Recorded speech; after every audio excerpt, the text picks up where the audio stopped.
Yeon Sang-ho torna finalmente al genere che lo ha reso celebre, ma questa volta gli zombie sono quasi un pretesto. Colony, presentato fuori concorso nella sezione Midnight Screenings dell'ultimo Festival di Cannes, utilizza infatti l'horror per parlare di identità, manipolazione e comunicazione, immaginando un mondo nel quale il vero contagio non distrugge soltanto il corpo, ma cancella il libero arbitrio. Ho avuto l'occasione di vedere il film durante la 31esima edizione di Cannes a Roma Mon Amour, la rassegna organizzata da Anne Lazio che porta nella capitale, in anteprima in versione originale con sottotitoli in italiano, una selezione dei migliori film provenienti dall'ultima edizione del Festival di Cannes. A dire il vero speravo di riuscire a vedere Oh, il nuovo attesissimo film di Naon Jin, presentato in concorso sulla Crozet. Per quello però dovremmo aspettare ancora qualche mese, visto che l'uscita nelle sale italiane è prevista per novembre. Nel frattempo mi sono consolato con Colony, che rappresenta il ritorno di Yeon Sang-ho all'universo di Seoul Station, Train to Busan e Peninsula, ma con un'idea narrativa decisamente più ambiziosa. Prima di iniziare però vi ricordo di lasciare un mi piace se apprezzate i contenuti dedicati al cinema e alle serie coreane, di iscrivervi al canale se ancora non l'avete fatto e di attivare la campanella delle notifiche per non perdere i prossimi video. E restate con me fino alla fine, perché oltre a parlare del film cercheremo di trovare collegamenti con altre opere vicine sul piano narrativo e tematico. Ma adesso entriamo subito nel vivo della recensione. In Colony, la professoressa Kwon Se-jong, interpretata da Jung Ji-yoon, riceve l'invito a partecipare a una conferenza dedicata alle biotecnologie all'interno di un moderno grattacielo di Seoul. Kang Eun-chol, interpretato da Kim Jong-tae, CEO della Chains Bio, espone i risultati della sua ricerca sull'intelligenza collettiva e la connessione cognitiva nei microrganismi fungini. Terminato lo speech del CEO, Han Gyu-song, interpretato da Go-soo, ex marito di Sejong, invita quest'ultima, disoccupata, a raccomandarsi a Kang. E proprio mentre la donna sta per avvicinarlo, il ricercatore So Yeon-chol, interpretato da Koo Kyo-won, inietta al CEO una sostanza che lo renda uno zombie. Nel giro di pochi minuti, Kang propaga l'infezione, che dilaga costringendo la polizia a intervenire e a mettere l'edificio in quarantena. Intanto, Sejong e Gyu-song cercano riparo in un negozio nel centro commerciale all'interno del grattacielo. Ad unirsi a loro vi sono la guardia di sicurezza Yeon-so, interpretato da Ji Chang-woo, e la sorella paraplegica Cho Yeon-hee, interpretata da Kim Shin-ro. Insieme ad altri sopravvissuti salvano un gruppo di ragazzi, ma per uscire vivi dal grattacielo devono salire all'ultimo piano. Tuttavia, i soccorsi arriveranno solo nel caso in cui riusciranno a portare con loro Yeon-chol, che si rivela essere l'unico antidoto all'agente patogeno. Nel frattempo, Gong So-lee, interpretata da Shin Yoon-bin, moglie di Gyu-song, scopre gli esperimenti condotti da Yeon-chol su una colonia di scimmie. Come gli esseri umani dentro il grattacielo, queste scimmie manifestano comportamenti aggressivi finché non viene ucciso l'esemplare che ha dato origine all'infezione. Il piano della polizia è pertanto quello di eliminare Kang Eun-chol in modo da poter prelevare in sicurezza l'antidoto Yeon-chol e i sopravvissuti.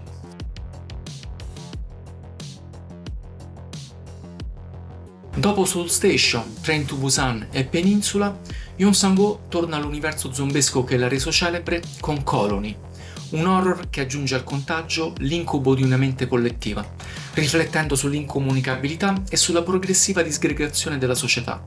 Se Train to Busan utilizzava l'epidemia per denunciare l'egoismo della società contemporanea e Peninsula raccontava il collasso morale di un mondo ormai privo di regole, Colony sposta il discorso su un terreno ancora diverso. Il vero orrore non è rappresentato soltanto dagli zombie, ma dall'idea che l'individualità possa essere cancellata in favore di una coscienza condivisa, capace di eliminare ogni forma di incomprensione al prezzo della libertà personale. Un'idea che richiama inevitabilmente la serie Pluribus, nella quale gli esseri umani vengono assimilati ad una coscienza collettiva di origine extraterrestre. Tuttavia in Colony non stiamo parlando di umani, ma di zombie, per cui è già difficile riscontrare briciole di coscienza di se stessi, figuriamoci il libero arbitrio, ridotto a mero istinto famelico. Inoltre la gente che governa le loro azioni non è affatto alieno, ma umanissimo. A manovrarli come marionette è infatti un calmo e inquietante So Yeon-chol, interpretato da un azzeccatissimo Koo Kyo-won, lo stesso attore antagonista del precedente Peninsula, dello stesso regista. Come il virus di Pluribus, anche Yonchol è mosso da nobili principi, ovvero voler porre rimedio alla cattiva comunicazione. Ma come nella serie di Vince Gilligan, il contagio non nasce certo su scelta volontaria, e l'azione di Yonchol è del tutto paragonabile a quella di un manipolatore che influenza le masse. Gli infetti, che regrediscono uno stato primitivo, ben raffigurato dalla postura a carponi, caratteristica dei neonati e dei primati, diventano i ricettori perfetti di un imprinting acritico. Come nelle moderne guerre ibride, nelle quali bot, fake news e campagne di influenza cercano di orientare un'opinione pubblica malleabile manipolando la percezione della realtà, Yonchol trasforma gli zombie in una folla che reagisce ai suoi comandi senza più autonomia. La natura stessa di questa colonia richiama inevitabilmente il Mind Flayer di Stranger Things. Anche in quel caso i Demogorgoni non agiscono come individui autonomi, ma come estensioni di un'unica coscienza che osserva il mondo attraverso i loro occhi. Yonchol svolge una funzione analoga. Grazie al legame instaurato con gli infetti, è in grado di percepire ciò che essi vedono, anticipare le mosse dei sopravvissuti e coordinare gli attacchi anche quando viene immobilizzato o privato della vista. Lo zombie smette così di essere una semplice creatura istintiva e diventa parte di un organismo intelligente, capace di apprendere e adattarsi. Vi è poi un richiamo alla serie The Last of Us, che appare evidente per la presenza di un organismo fungino capace di collegare gli infetti. Yeon Sang-ho, tuttavia, attribuisce al fungo una funzione diversa rispetto al Cordyceps creato da Neil Druckmann. Se in The Last of Us il micelio rappresenta soprattutto una rete biologica attraverso cui il parassita comunica e si propaga, in Colony il fungo diventa il presupposto di una coscienza collettiva che mira ad annullare ogni residuo di individualità. L'interesse non è tanto l'evoluzione biologica del contagio, quanto la trasformazione sociale che esso rende possibile. Non sorprende che Yeon Sang-ho scelga proprio un fungo come veicolo del contagio. Il micelio, ovvero la rete di filamenti che costituisce la parte vegetativa dei funghi, collega vaste porzioni dell'organismo e permette lo scambio di segnali e sostanze all'interno dell'ecosistema.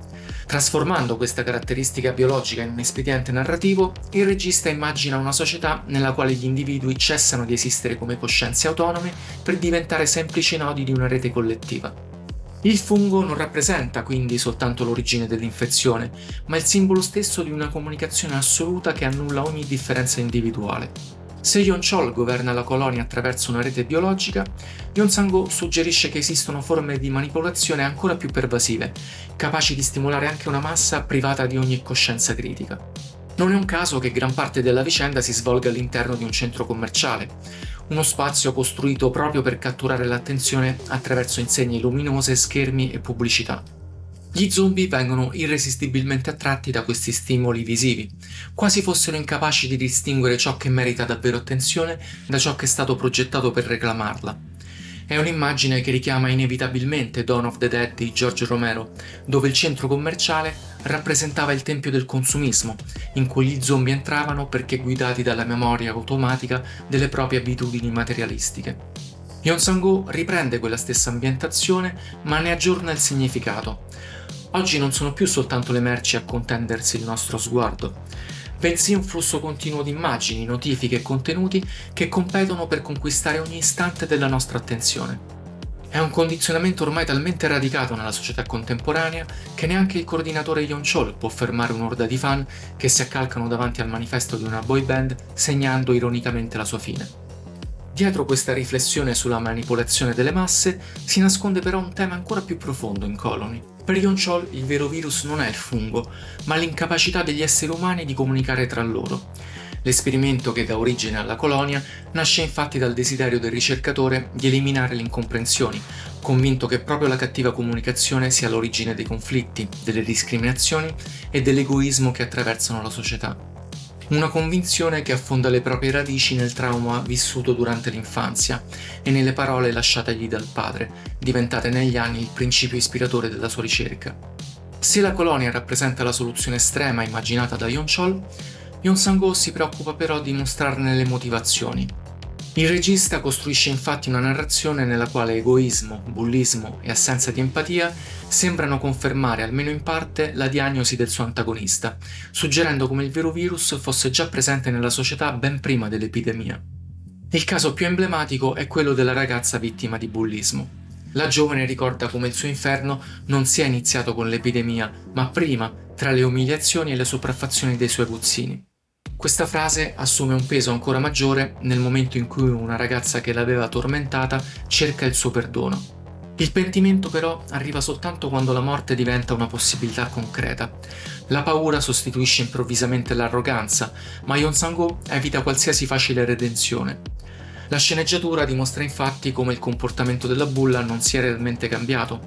Nel momento in cui intravede una possibilità di salvarsi, sacrifica la ragazza vessata pur di aumentare le proprie probabilità di sopravvivenza. È proprio questa incoerenza a rendere la successiva aggressione da parte della sua vittima, ormai trasformata in zombie, uno dei momenti più tragici e al contempo ironici dell'intero film. La bulla non viene punita perché Colony cerchi una giustizia morale, ma perché dimostra fino all'ultimo di non aver imparato nulla. Il suo pentimento dura soltanto finché teme di morire. Appena intravede una possibilità di salvarsi, torna a sacrificare gli altri. Quest'ultima però non è l'unico personaggio attraverso il quale Yeon Sang-ho mette in discussione la natura umana. Anche il poliziotto, che dovrebbe incarnare l'autorità e il senso del dovere, si rivela disposto a sacrificare gli altri pur di garantirsi la sopravvivenza. Non esita infatti a sparare un altro superstite per attirare su di lui l'orda di infetti e guadagnarsi una via di fuga. Non diversamente si comportano le istituzioni. Lo Stato infatti sceglie di privilegiare il recupero dell'antidoto rispetto al salvataggio dei pochi sopravvissuti rimasti intrappolati nell'edificio. È una scelta cinica, ma che riflette una prospettiva che richiama una sensibilità di matrice confuciana nella quale l'armonia della comunità prevale sul destino del singolo. L'interesse collettivo diventa così il criterio attraverso cui valutare ogni decisione, anche quando questo significa abbandonare chi non può più essere salvato. È un paradosso che attraversa tutto il film. Da un lato, le autorità sacrificano pochi individui nel tentativo di salvare la collettività. Dall'altro Yeon-chol porta lo stesso principio alle estreme conseguenze, immaginando una società nella quale il bene comune venga garantito eliminando completamente l'individualità. Cambiano i metodi, ma non il presupposto, ovvero che il singolo perde valore di fronte all'interesse del gruppo. Tutte queste riflessioni trovano però forza anche nella messa in scena. Yeon Sang-ho dimostra ancora una volta una notevole padronanza del linguaggio dello zombie movie. Costruisce un crescendo di tensione che sfrutta la verticalità del grattacielo come un vero e proprio labirinto. Una scelta che ricorda la serie in Utopia di Yoon Sung-yoon, altra recente declinazione del genere, in chiave umoristica, che utilizza un altro grattacielo come teatro di una sopravvivenza scandita piano dopo piano. Ascensori, scale antincendio, corridoi e parcheggi sotterranei diventano spazi sempre più claustrofobici, nei quali i sopravvissuti perdono progressivamente il controllo dell'ambiente circostante. La regia alterna improvvise esplosioni di violenza a momenti di apparente quiete, mantenendo costante la sensazione che il nemico sia sempre un passo avanti. A sostenere questa tensione contribuisce anche un cast in parte. Dell'interpretazione sempre carismatica di Koo Kyo-hwan abbiamo già parlato. Protagonista assoluta invece è Jang Na-jun, al secolo Jung Ji-yoon, una delle attrici più amate del panorama coreano, diventata un'icona della Hallyu grazie a My Sassy Girl. Dopo The Thieves, Assassination e lo speciale Kingdom Ashin of the North, torna a confrontarsi con un progetto ad alto budget. La sua interpretazione evita qualsiasi eccesso melodrammatico, privilegiando invece un personaggio che reagisce agli eventi con una crescente determinazione, pur senza perdere la propria vulnerabilità. La professoressa Kwon Se-jong diventa il punto di riferimento morale del racconto. Sceglie l'altruismo anche quando il resto del gruppo sembra ormai guidato esclusivamente dall'istinto di sopravvivenza. In un mondo nel quale tutti sono costretti a scegliere continuamente tra il bene comune e la propria salvezza personale, rappresenta l'ultimo tentativo di conservare una forma di responsabilità etica. Meno convincente risulta invece la costruzione del personaggio di Soo-lee, interpretato da Shin Yoon-bin. Il personaggio svolge un ruolo fondamentale nello sviluppo della vicenda, ma la sceneggiatura ricorre a una coincidenza narrativa piuttosto forzata, facendone sia la biologa coinvolta nello studio dell'infezione, sia la moglie dell'ex marito di Sejong. Una soluzione che permette di collegare rapidamente le diverse linee narrative, ma che appare artificiosa e finisce per indebolire la credibilità dell'intreccio. A completare il cast principale troviamo Ji Chang-woo nel ruolo della guardia di sicurezza Yeon-soo e Kim Shi-ro nei panni di sua sorella Yeon-hee. Il loro rapporto rappresenta uno dei nuclei emotivi più intensi del film. La vicenda dei due mostra infatti il volto più tragico del progetto di Yeon-chol. Quando Yeon-hee viene assimilata dalla colonia, non è soltanto il suo corpo a cambiare, ma scompare anche l'identità che aveva reso unico il loro legame. Attraverso questo rapporto, Yeon Sang-ho suggerisce che la perdita più dolorosa non coincida con la morte fisica, bensì con la cancellazione della persona ancor prima della sua scomparsa. Il finale di Colony suggerisce inoltre che nessun sistema fondato sull'assoluta uniformità possa essere davvero perfetto. La colonia richiama inevitabilmente l'organizzazione di una comunità di formiche, nella quale ogni individuo svolge una funzione precisa grazie a un sofisticato sistema di comunicazione. Anche in natura, però, questo equilibrio può andare incontro a errori. Esiste infatti il fenomeno dell'ant mill, nel quale un gruppo di formiche, seguendo ciecamente le tracce di feromoni lasciate dalle compagne, finisce per muoversi in cerchio fino allo sfinimento. In maniera analoga, basta un'anomalia percettiva, nel film rappresentata dalla giacca sporca che manda in confusione gli infetti, perché il sistema costruito da Yeon-chol riveli tutta la propria fragilità. La comunicazione assoluta, che avrebbe dovuto eliminare ogni incomprensione, si dimostra così incapace di gestire l'imprevisto. Colony conferma così la capacità di Yeon Sang-ho di utilizzare lo zombie movie come uno strumento privilegiato per osservare le trasformazioni della società contemporanea. Dietro inseguimenti, esplosioni di violenza e scene spettacolari si nasconde una riflessione sull'identità e sulla comunicazione. La colonia immaginata dal regista promette un mondo senza conflitti e senza incomprensioni, ma ottiene questo risultato cancellando ciò che rende ogni individuo unico. È proprio questa ambiguità, più ancora degli zombie, a rendere Colony una delle opere più interessanti della fase recente della filmografia di Yeon Sang-ho. Siamo arrivati alla fine di questa recensione e adesso sono curioso di conoscere anche la vostra opinione. Se avete già visto Colony, scrivetemi nei commenti cosa ne pensate. Vi ha convinto questa nuova interpretazione dello zombie movie? Oppure preferite film come Train to Busan o Peninsula? E soprattutto vi ha colpito l'idea della coscienza collettiva? Secondo voi Yeon Sang-ho riesce davvero a costruire una riflessione convincente sul rapporto tra individuo e collettività? Oppure il film punta più sulla mera azione? Se il video vi è piaciuto lasciate un mi piace, iscrivetevi al canale e attivate la campanella delle notifiche per non perdere le prossime recensioni dedicate al cinema e alle serie coreane. Se volete sostenere il progetto, vi invito anche a visitare koreanworld.it, dove trovate recensioni e sottotitoli dedicati al cinema e alle serie coreane, e a seguirmi sui miei canali social, che trovate in descrizione. Io vi ringrazio per avermi seguito fino a qui e ci vediamo come sempre nel prossimo video. Ciao!